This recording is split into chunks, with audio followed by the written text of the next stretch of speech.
पाकिस्तान के साथ क्या करना चाहिए हमारे सुब्रमण्यम जयशंकर को और नरेंद्र मोदी को, नेपाल में क्या करना चाहिए, बांग्लादेश में क्या करना चाहिए? आप तो किताबें लिखते हैं। एक दूसरे तरीके से जो मैं अपनी बात रख सकता हूँ, मैं यूएस ने अभी यूएस एड बंद किया है। बिल्कुल बंद किया। और मुझे ऐसा लगता है कि आने वाले समय में ये उनके लिए सबसे घातक होगा, उनके अन्य राष्ट्रों से संबंधों के बीच में। हो सकता है, लेकिन देखिए वो तो यूएस की बात हो गई। मैं भारत पे प्रश्न है मेरा। उसी इसलिए मैंने आपको ये बताया, हमें हमारे पड़ोसियों की जो है वो मदद करनी ही चाहिए। हम बड़े भाई हैं इस पूरे साउथ एशिया में। अच्छा। वो छोटे भाई हैं, तो हमें हमारे छोटे भाइयों की तरफ ध्यान देना ही चाहिए, देखना ही चाहिए। चाहे उन्हें हमारी ज़रूरत इकोनॉमिकली हो, चाहे हमारी ज़रूरत उन्हें उनकी सिक्योरिटी को लेके हो, तो उसमें हमारी होनी ही चाहिए। चलिए, तो एक दफे आपकी बात मान लेते हैं। अब आप ये समझाइए मुझे, पाकिस्तान में जिहादी खूब है, जो स्टेट है वो तो एक तरह से कोलैप्स ही कर रही है। जिस दिन पाकिस्तान में बाहर का पैसा आता है उस दिन दुबई के प्रॉपर्टी प्राइस बढ़ जाते हैं। पहले क्या होता था कि भैया 1 महीने में बढ़ेंगे प्रॉपर्टी प्राइस, फिर 2 हफ्ते में, फिर 1 हफ्ते, आज उसी दिन। तो पाकिस्तान की एलीट तो सारा पैसा चोरी करके अपने बच्चों को विदेश रख के सारा जो है मक्खन मलाई खा के और फिर हज को चलती है। 100 चूहे खा के बिल्ली चलती है हज को। वहां पे एक और जो पॉलिटिकल एलीट है, चोर ही चोर है। आप देख लीजिए बिलावल भुट्टो को, जरदारी को, आप देख लीजिए शरीफ परिवार को, तो बड़े बहुत शरीफ तो है नहीं। अच्छा, दूसरी ओर आर्मी है, उसमें भी जो है थोड़ा खाओ थोड़ा फेंको डिमेल्लो की तरह ज्यादा हो गया है।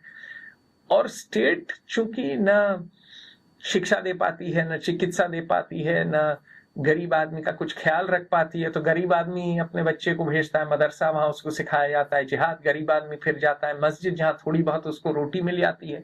तो पाकिस्तान, ये मैं नहीं कह रहा, ये इश्तियाक अहमद जो कि 3 किताबें लिखे हैं, और मैं जो ये देख रहे हैं वीडियो उनसे कहूंगा, इश्तियाक अहमद की 3 किताबें हैं। द गैरिसन स्टेट, ये स्वीडन में स्टॉकहोम में प्रोफेसर एमेरिटस हैं, अब रिटायर हो गए हैं, वहीं रहते हैं, एमेरिटस हैं।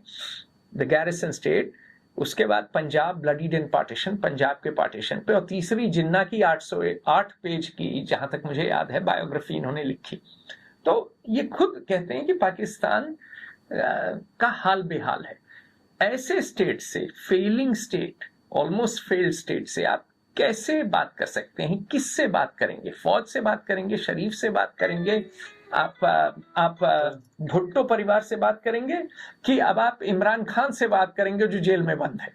नहीं, जैसा मैंने आपको बताया ना कि मैं ये नहीं कह रहा हूँ कि हमें कि अभी पाकिस्तान के वर्तमान हालातों को बदलने के बारे में सोचना चाहिए, वो उनका इंटरनल मैटर है इसके बारे में। हमारे पास क्या विकल्प है? पर हमारे पास, जैसा मैं विकल्प के लिए मैंने आपको बताया कि हमारे पास में हमारे डिप्लोमेटिक चैनल्स हमेशा पाकिस्तान से रहे ही हैं। बीच में कभी बंद हुए हैं, कभी शुरू हुए हैं, चालू हुए हैं, सब वो एक अलग विषय पर हमारे रहे ही हैं।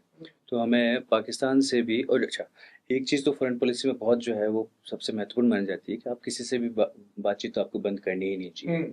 आज के समय हमारी बड़े लेवल पे जो है पाकिस्तान से बातचीत जो है बंद है, और मुझे लगता है कि फॉरेन पॉलिसी के लिहाज से ये बात सही नहीं है। हो सकता है कि इस पे कम से कम बातचीत करनी चाहिए, बातचीत आगे बढ़नी चाहिए, और नई चीज़ों पर बात होनी चाहिए। और मैंने बताया कि चाइनीज प्रेजेंस वहाँ इतना ज़्यादा हो चुका है कि तो हम रोक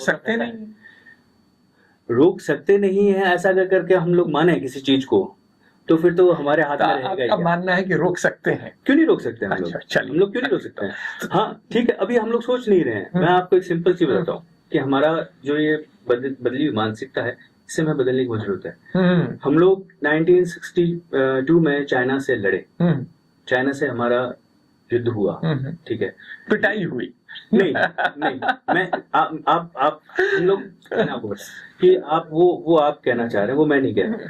पर मैं दूसरी बात कहना आपसे चाह रहा हूँ कि हमारा चाइना से युद्ध हुआ, हम लोग लड़े, हमारा एक बहुत लंबे समय तक जो है वो लड़ाई चली। हम लंबे तो नहीं, छोटी सी लड़ाई थी, लेकिन उसके बाद टेंशन लंबे दिन चला, बड़े फ्रंट पे चला। समय नहीं, हाँ फ्रंट, छोटी सी लड़ाई थी। कुछ दिन की। लंबे फ्रंट पे हम लोग उनसे लड़े, ठीक है, हमारी भी कैजुअलिटीज हुई, उनकी भी कैजुअलिटीज हुई है, सब चीजें हुई है, ठीक है। क्या आज आप चाइना से लड़ सकते हैं?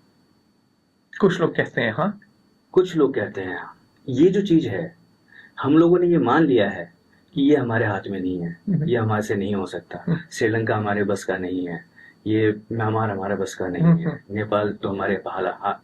जब आप ये मान लेंगे और उस पर कोई काम नहीं करेगा, ठीक है, तो आप सोचिए कि कैसे काम होगा।